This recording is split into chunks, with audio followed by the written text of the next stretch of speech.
Hello everyone, welcome to commerce super classes. So आज का topic हम क्या करने वाले हैं, फेरा और फेमा के बीच में डिफरेंस देखेंगे कि दोनों के बीच में क्या डिफरेंस था।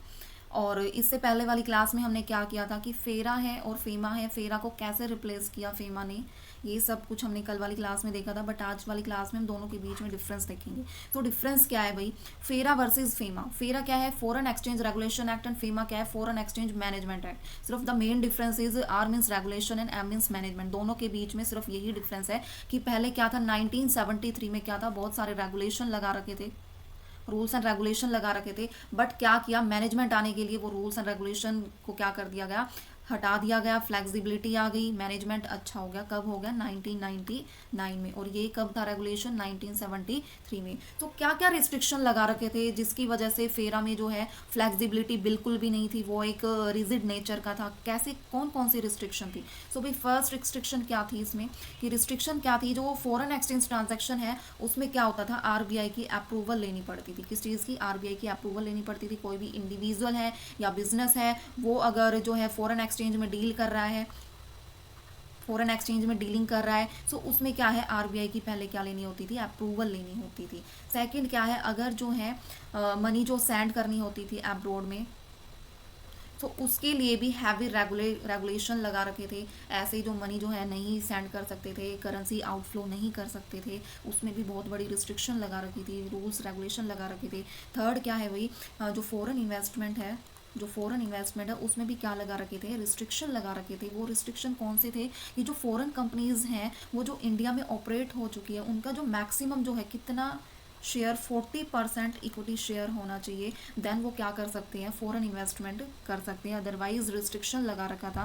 सो और इसमें भी क्या होता था, गवर्नमेंट की अप्रूवल लेनी पड़ती थी किस चीज़ में, फॉरेन में इन्वेस्टमेंट करने के लिए। और रेगुलेशन क्या लगा रखे थे, कि इंपोर्ट और एक्सपोर्ट में, इंपोर्ट और एक्सपोर्ट में भी क्या लगा रखे थे, रेगुलेशन लगा रखे थे। और वो रेगुलेशन क्या थे, कि इसमें भी आरबीआई का अप्रूवल लेना होता था कि कितना एक्सपोर्ट करना है एंड कितना इंपोर्ट करना है। तो और क्या था, फिफ्थ जो है हमारा क्या रिस्ट्रिक्शन है, कि जो फॉरेन बैंक अकाउंट्स हैं उनमें कंट्रोल कर रखा है कि जो इंडिया के सिटीज़न हैं वो अपना अकाउंट ओपन नहीं कर सकते किसमें, फॉरेन बैंक अकाउंट्स में। अगर फॉरेन बैंक अकाउंट्स में ओपन करना है, देन क्या करना होगा, आरबीआई की अप्रूवल लेनी होगी, तब हम क्या कर सकते हैं, जो इंडिया के सिटीज़न हैं वो क्या कर सकते हैं, फॉरेन बैंक अकाउंट में अपना जो है अकाउंट ओपन कर सकते थे। ये भी रिस्ट्रिक्शन लगा रखी थी कंपनी। और क्या था, फिफ्थ सिक्स्थ क्या रिस्ट्रिक्शन लगा रखी, सिक्स्थ में क्या है, कि strict regulations on NRIs, non resident जो इंडियंस हैं उनमें भी स्पेशल रिस्ट्रिक्शन लगा रखी कि वो इन्वेस्टमेंट इंडिया में विदाउट स्पेशल परमिशन की नहीं कर सकते। किस में लगा रखी है, एनआरआईज में। और क्या है, सेवन्थ जो रिस्ट्रिक्शन क्या लगा रखी थी, जो इसमें क्या था, फेरा में क्या था, क्रिमिनल ऑफेंसेस था। बट क्रिमिनल ऑफेंसेस में बहुत सारे हैवी फाइंस और इम्प्रिजनमेंट का जो है उन्होंने सामना करना पड़ा।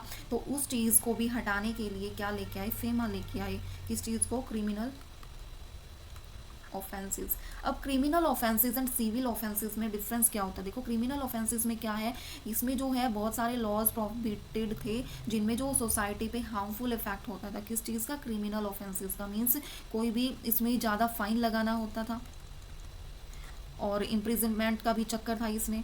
सो इसमें जो है फेरा में बहुत सारी दिक्कतें आ रही थी। बट इसको क्रिमिनल को रिफ्यूज़ रिमूव करके क्या लेके आए, सिविल ऑफेंसेस लेके आए जिसमें लीगल वायलेशंस है। और इसका इफेक्ट जो है किस पे होता है, इंडिविजुअल और ऑर्गेनाइजेशन पे। इसका इफेक्ट सोसाइटी पे कुछ भी नहीं होता। सो बेनिफिशियल कौन सा है, सिविल ऑफेंसेस ये वाला बेनिफिशियल है, बट क्रिमिनल ऑफेंसेस ये वाला बेनिफिशियल नहीं है। सो ये सारे रिस्ट्रिक्शन थे जिनकी वजह से फेरा जो है एक्ट 1973 वो ढंग से रेगुलेट नहीं हो रहा था।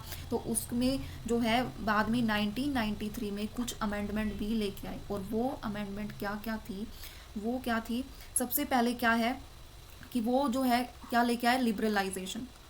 लिबरलाइजेशन लेके आए। उसमें थोड़ा सा जो 1991 वाली इंडस्ट्रियल पॉलिसी है उसमें भी क्या था, free flow of goods and services, fully liberalisation, जो रूल्स एंड रेगुलेशन है वो हटाई गई। बस इतना ही किया गया। फॉरेन एक्सचेंज के जो रूल थे, फॉरेन एक्सचेंज के जो रूल थे उनमें भी कुछ रिलैक्सेशन दिया गया।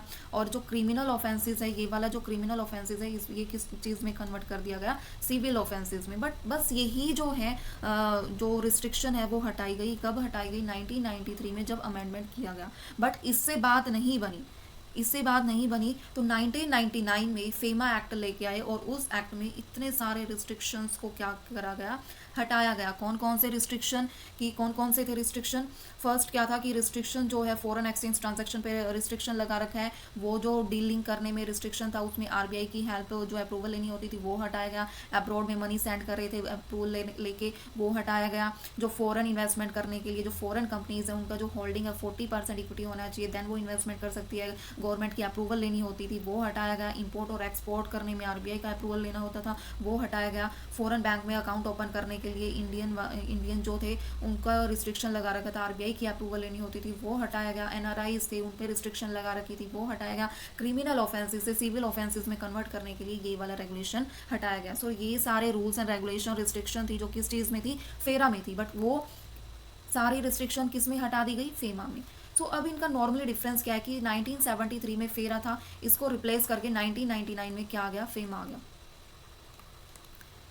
1999 में। उसके बाद एम क्या था भाई, जो फेरा का एम था वो रेगुलेट करना था। क्या रेगुलेट करना, foreign exchange to conserve reserve, इस चीज़ में रेगुलेशन था। बट फेमा में क्या था कि इसमें एक्सटर्नल ट्रेड पेमेंट और मेंटेन फॉरेन एक्सचेंज मार्केट को मेंटेन करने का इसका क्या था, मेन एम था। इसके अंडर सेक्शन 81 थे और इसके अंडर सेक्शन 49 है, किसमें, फेमा में, क्योंकि बहुत सारे एक्ट और रिस्ट्रिक्शन हटा दी गई। उसके बाद क्या है, उसके बाद जो है जो फेरा है वो उसमें बहुत सारी रिजिड है, कोई भी फ्लेक्सिबिलिटी नहीं है। बट फेमा में क्या है, फ्लेक्सिबिलिटी है। और क्या है, जो फेरा में क्या था, क्रिमिनल ऑफेंसेस थे, बहुत सारे लॉज लगा रखे थे, हार्मफुल हो रहा था सोसाइटी के लिए। और वो कौन कौन से होते हैं क्रिमिनल, जैसे किसी का मर्डर कर दिया उसमें इम्प्रिजनमेंट होती है। सो ऐसे ऐसे बहुत सारे जो है क्रिमिनल ऑफेंसेस थे जिनका इफेक्ट हो रहा था। बट सिविल ऑफेंसेस में कन्वर्ट कर दिया गया, क्या, फेमा। बट फेरा में यही था। तो क्या डिफरेंस निकल के आया, आर मीन्स रेगुलेशन, सिर्फ एम और आर का डिफरेंस है, इसमें आर है इसमें एम है, इसमें मैनेजमेंट कर दिया गया हर चीज़ का। और 1973 में क्या था, बहुत सारे रिस्ट्रिक्शन थे, बट 1999 में वो सारे रिस्ट्रिक्शन को हटा दिया गया। और वो कौन कौन से रिस्ट्रिक्शन थे जो हमने अभी ऊपर किए हैं। सो ये है आज का टॉपिक जो दोनों के बारे में डिफ्रेंशिएट कर रखा है।